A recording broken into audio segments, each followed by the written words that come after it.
O barroco nasceu na Itália, na passagem do século XVI para o século XVII, em meio a uma das maiores crises espirituais que a Europa já enfrentara, a Reforma Protestante. As estruturas monumentais erguidas durante o barroco, como os palácios e os grandes teatros e igrejas, buscavam criar um impacto de natureza espetacular e exuberante. Este movimento chegou a Portugal e de lá veio para sua colônia na América. Agora eu quero convidar você para fazer uma viagem através do tempo na história do barroco no Brasil.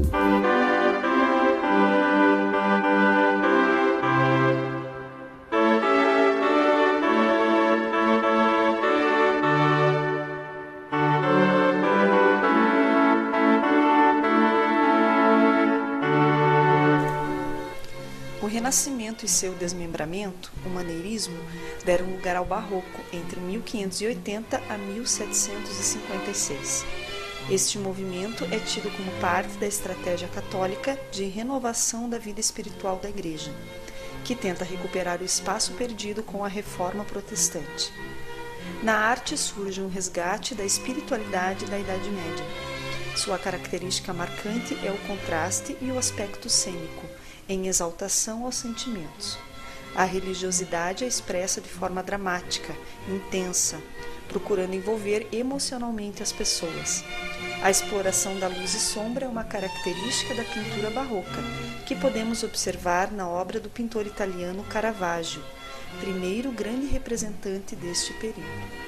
O barroco apareceu no Brasil quando já se haviam passado cerca de 100 anos da presença colonizadora no território e foi introduzido pelos jesuítas. Inicialmente, no final do século XVI, tratava-se de um movimento apenas destinado à catequização. A partir do século XVII, o barroco passa a se expandir para os centros de produção açucareira, especialmente na Bahia, por meio das igrejas. Assim, a função da Igreja era ensinar o caminho da religiosidade e da moral a uma população que vivia desregradamente. O Barroco floresceu também nos países católicos da Europa e da América Latina, chegando ao Brasil com os missionários jesuítas em 1601, que trazem o novo estilo como um instrumento de doutrina cristã. Muitos artistas trabalharam com as condições materiais da região, adaptando a arte ao modo de vida, como Aleijadinho, que ao trabalhar na igreja de São Francisco de Assis, substituiu o mármore europeu pela pedra-sabão. Outra característica nacional é a influência do azulejo português para criar pinturas. Absorvendo estes aspectos, o barroco desenvolvido no Brasil ganha expressão particular no contexto brasileiro, firmando-se como um barroco peculiar. Cantem, poetas, o poder romano, submetendo nações ao jugo duro. O mantuano pinte o rei troiano, descendo a confusão do reino escuro, que eu canto um Albuquerque soberano, da fé, da cara pátria firme muro, cujo valor e ser que o céu lhe inspira, pode estancar a Lácia e grega lira, as délficas irmãs chamar não quero, que tal invocação é bom estudo, aquele chamo só de quem espero, a vida que se espera, enfim de tudo. Ele fará meu verso tão sincero quanto fora sem ele, tosco e rudo, que por razão negar não deve o menos quem deu o mais a míseros terrenos.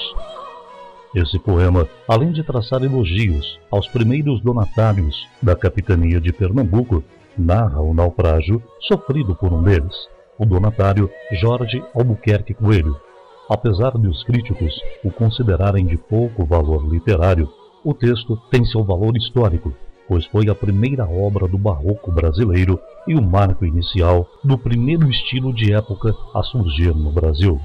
Os autores barrocos que mais se destacaram foram Padre Vieira, Bento Teixeira, Frei Manuel de Santa Maria Itaparica, Botelho de Oliveira, Sebastião da Rocha Pita, Nuno Marques Pereira e Gregório de Matos. Nos séculos XVII e XVIII não havia ainda condições para a formação de uma consciência literária brasileira. A vida social no país era organizada em função de pequenos núcleos econômicos, não existindo efetivamente um público leitor para as obras literárias, o que só viria a ocorrer no século XIX. Por esse motivo, fala-se apenas em autores brasileiros com características barrocas, influenciados por fontes estrangeiras, como a portuguesa e a espanhola, mas que não chegaram a construir um movimento propriamente dito. O termo barroco no Brasil apresenta duas grandes vertentes. Nós falamos de um barroco literário e arquitetônico lá no século XVII, principalmente na Bahia, e falamos também de um barroco mineiro, de um barroco no século XVIII, conhecido como barroco tardíaco, que é contemporâneo do arcadismo. Vejamos agora uma imagem para que nós tenhamos a ideia do que acontecia no Brasil em termos históricos. Nessa imagem, nós vemos uma fazenda produtora de cana-de-açúcar. As manifestações brasileiras deste período refletem a visão de mundo e a estrutura de um país colônia, marcado pelo ciclo econômico açucareiro.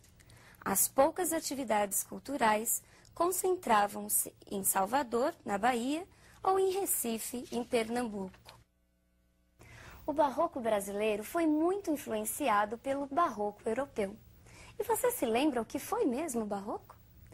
O barroco foi o movimento do contraste, do exagero, do jogo das ideias e das verdades contraditórias das oposições.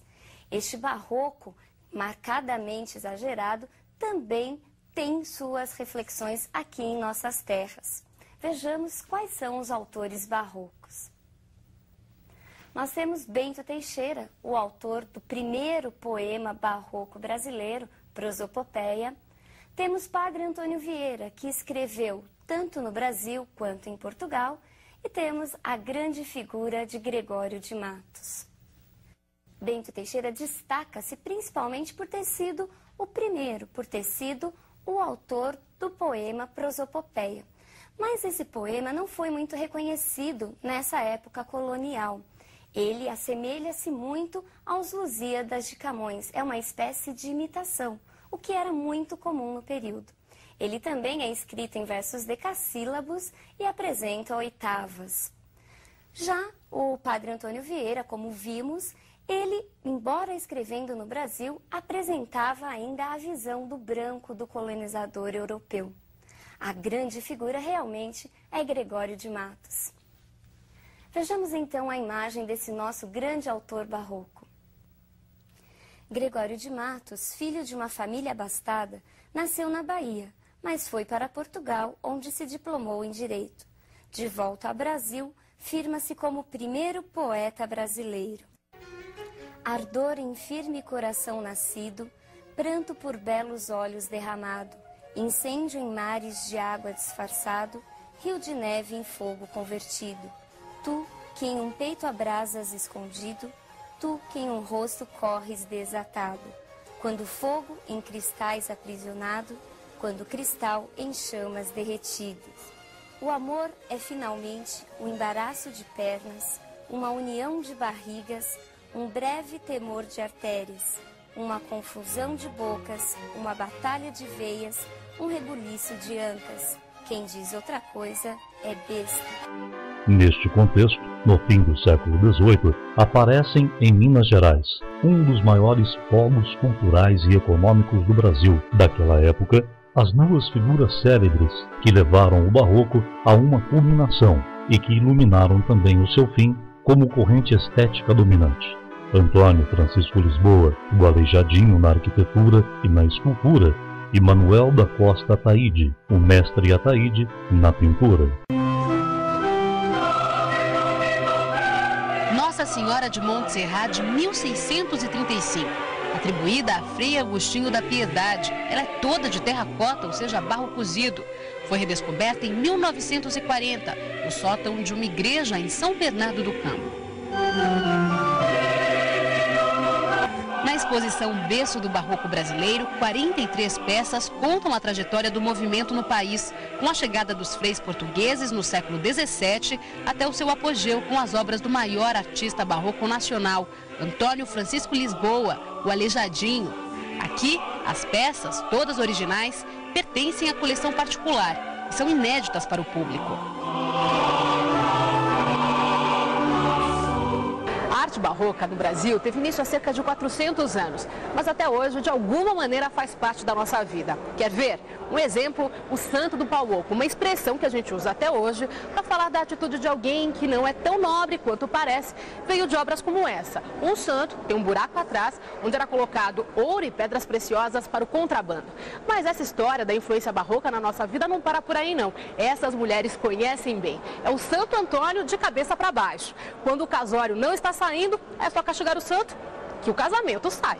Há uma pequena cidade no interior de Minas Gerais que se tornou famosa devido a um escultor que havia perdido as duas mãos por causa da lepra.